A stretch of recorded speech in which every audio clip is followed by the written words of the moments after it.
HOA.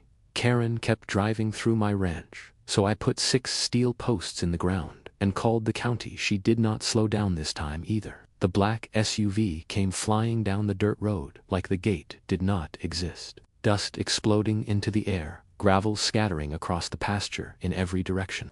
I was sitting on the porch with my morning coffee when the brakes finally screamed and she stopped inches from my fence. She leaned out the window and shouted across the yard, "Move this gate. This road belongs to the community." I looked at her for a moment without standing up.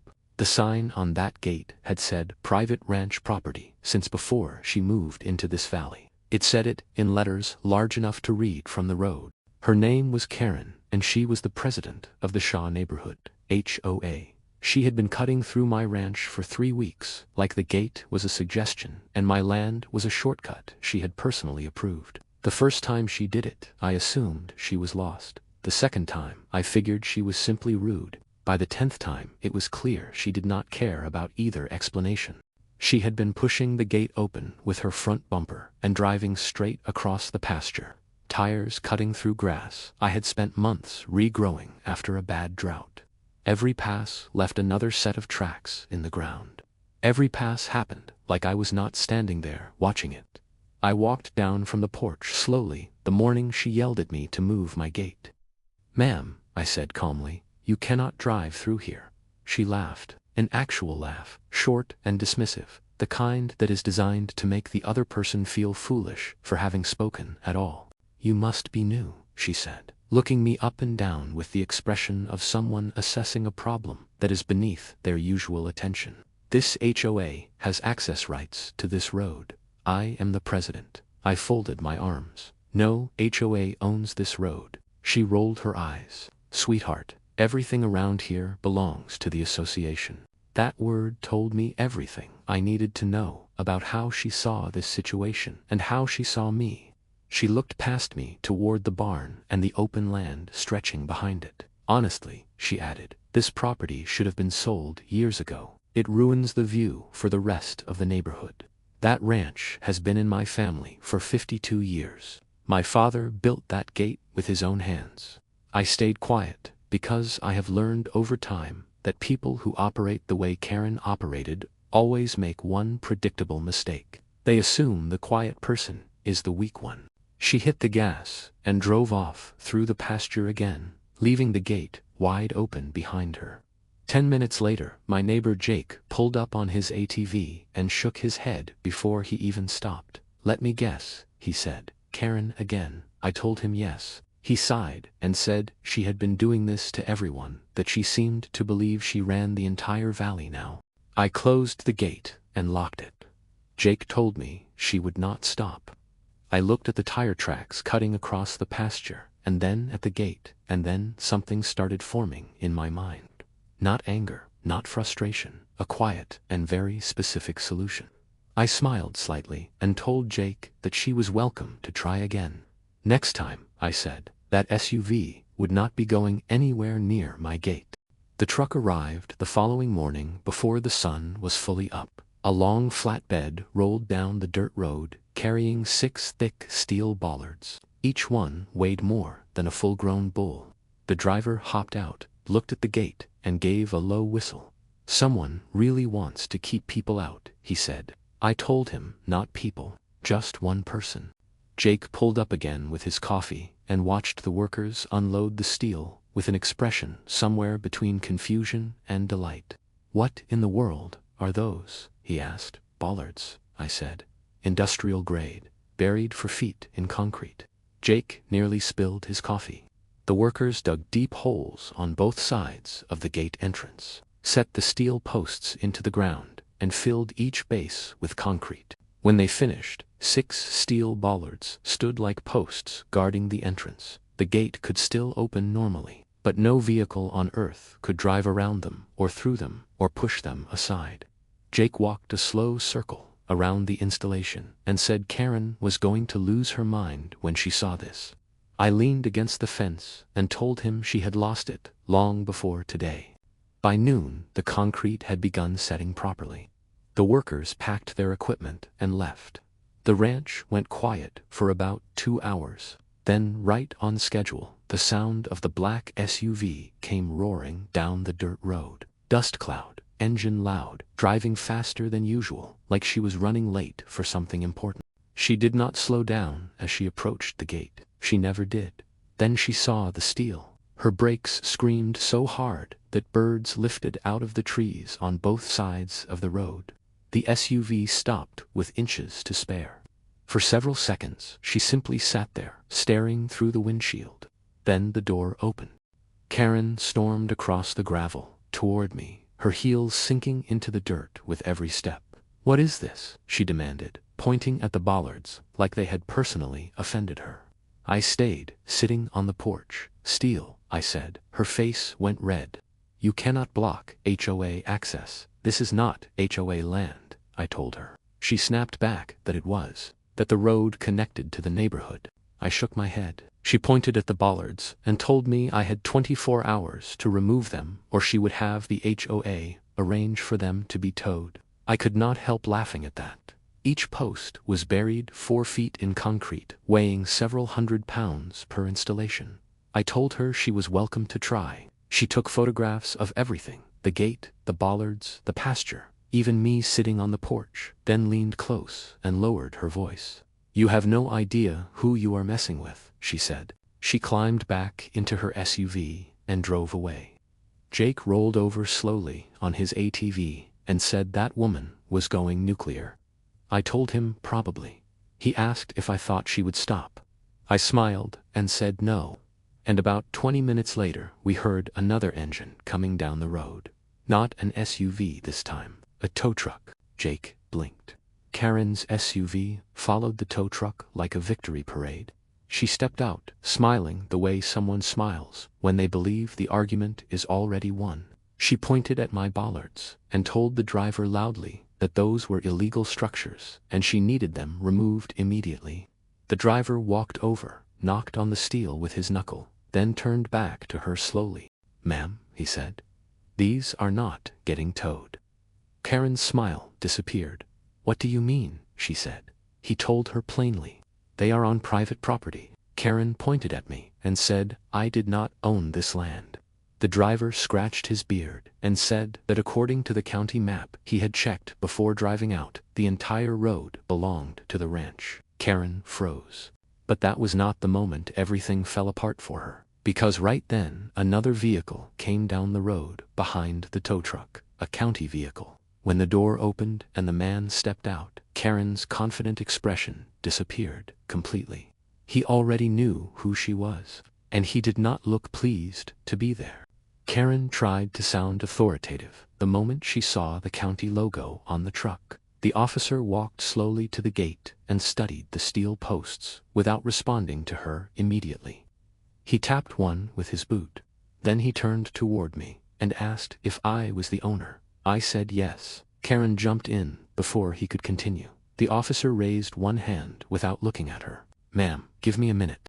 He pulled a folded land map from his truck and opened it on the hood. He traced a long dirt road line across the property with his finger and explained that the road had been sold with the ranch in 1974. The entire access point, including the gate, belonged to the ranch owner. There was no HOA jurisdiction here. The association's authority did not extend past the paved road at the neighborhood entrance. Karen laughed nervously and said that was not possible. The officer finished his explanation without raising his voice. Silence followed. Jake nearly choked on his coffee. Karen's face went pale. She pointed at me again and said I was blocking community access. The officer replied that I was protecting my land. No more, no less. Karen stood there, breathing hard, searching for another angle. Then she made one final move. She pulled out her phone and announced she was calling the police. Jake whispered under his breath that this should be good. She dialed dramatically and put the call on speaker. "REPORTING, illegal obstruction of an HOA access road to the dispatcher," in a loud, clear voice. The county officer slowly rubbed his forehead. 10 minutes later, a patrol car rolled down the dirt road. Karen crossed her arms and said now this would get handled properly. The deputy stepped out and looked at Karen, then at the county officer, then at me, then he smiled. "Morning," he said. Karen frowned immediately. "You know him?" she asked. The deputy said he did. Karen's voice rose. "Good. Then you already know he is illegally blocking a road." The deputy looked at the Bollards, looked at the ranch, looked back at Karen, and his smile got wider. "Ma'am," he said slowly, "you really should have checked the property records before starting this fight." Karen asked what fight. The deputy tilted his head toward me and said she had picked it with the man who owned the entire access road and roughly half the valley behind the barn. Jake burst out laughing. But the real problem for Karen was not the land map, and it was not the Bollards, because the deputy said something next that made her face go completely white. He said this was not the first complaint they had received about her. Karen blinked. The deputy told her calmly, patiently, like someone reading from a prepared document. "Not about HOA enforcement," he clarified. "About harassment."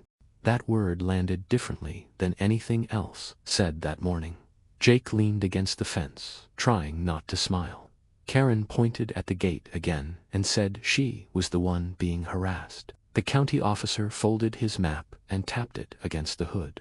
The deputy reached into his patrol car and pulled out a small folder. He flipped it open and began reading.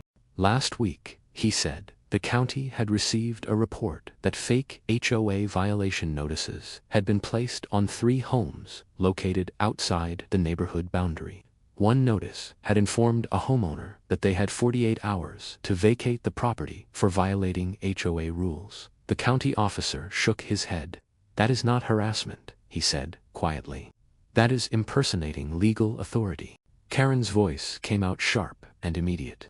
"That has nothing to do with me." The deputy looked up from the folder. Witnesses had described the notices being delivered by a woman driving a black SUV. Karen did not speak. The deputy turned the folder so the photo inside faced her. A photograph of a front door with one of the notices taped to it. Karen leaned forward, and then she saw it.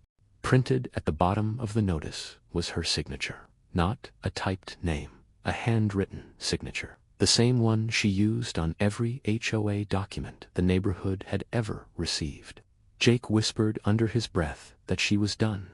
Karen swallowed and said that could be anyone. The deputy tilted his head toward the road and said, "Maybe." Karen raised her voice again. She called the situation insane. The deputy replied that she had been placing notices on homes outside her neighborhood's legal jurisdiction. She opened her mouth and nothing came out. The deputy closed the folder with a quiet snap. "Ma'am," he said, "right now we are investigating whether this constitutes harassment or criminal impersonation of authority." Karen's breathing got heavier. She looked around the road like she was waiting for someone to step in and help her. The tow truck driver was leaning against his vehicle, watching quietly. Jake was sipping his coffee like this was the finest entertainment the valley had produced in years. The county officer was looking at his map. Nobody was coming to help her. Karen turned back to the deputy and told him this was not over. The deputy nodded and said she was right about that. Then he said the one thing that made Jake choke on his drink. "Tomorrow morning," he said, "the county survey team would be coming out to officially mark the property lines." Karen asked why. The deputy looked directly at her SUV parked near the gate. "If your vehicle has crossed onto private land as many times as the complaints indicate," he said, letting the sentence sit for a moment before finishing it, "that constitutes repeated trespassing." Karen slowly turned and looked at the pasture behind her. The tire tracks were everywhere, dozens of them running in parallel lines across the grass I had spent months regrowing. There were not just a few. There was a map of her behavior pressed into the ground. She stood there looking at those tracks for a long moment. The steel bollards behind her, the county officer with his land map, the deputy with his folder, the tow truck driver who had never been going to tow anything, Jake on his ATV with his coffee, and me on my porch, exactly where I had been sitting when she arrived. The bollards were not her biggest problem anymore. The tracks were. The signature on those notices was the weeks of documented complaints from neighbors were. The county survey team arriving in the morning was everything she had done, assuming nobody was watching or recording or keeping records, had been watched and recorded and kept. She got back into her SUV without another word. The door closed. The engine started. And for the first time in 3 weeks, she drove back down the dirt road the way she had come, slowly, carefully, and without touching the gate. The dust settled behind her. The valley went quiet. Jake rode over and stopped beside the porch. He looked at the bollards, looked at the tracks in the pasture, looked down the road where the SUV had disappeared. Then he looked at me. "You knew," he said. "Not exactly," I told him. "But I knew she would keep coming until something stopped her. And I knew the land records would say what they said." Jake nodded slowly. "She picked the wrong ranch," he said. I stood up and picked up my coffee. "She picked the wrong gate," I said. The survey team arrived the next morning as promised. They spent 4 hours marking every official boundary line on the property. Every stake they drove into the ground confirmed what the 1974 deed had always said. Every line they drew on their official map matched the county records exactly. The road belonged to the ranch. The pasture belonged to the ranch. The gate and everything behind it belonged to the ranch. The bollards stayed. They are still there. 6 steel posts buried in concrete that no SUV bumper will ever move. Standing guard at the entrance to land that has been in my family for 52 years. My father built the original gate with his own hands. I added the steel because some things are worth protecting properly. And sometimes the quietest response to a bully is simply to make their next move impossible before they make it.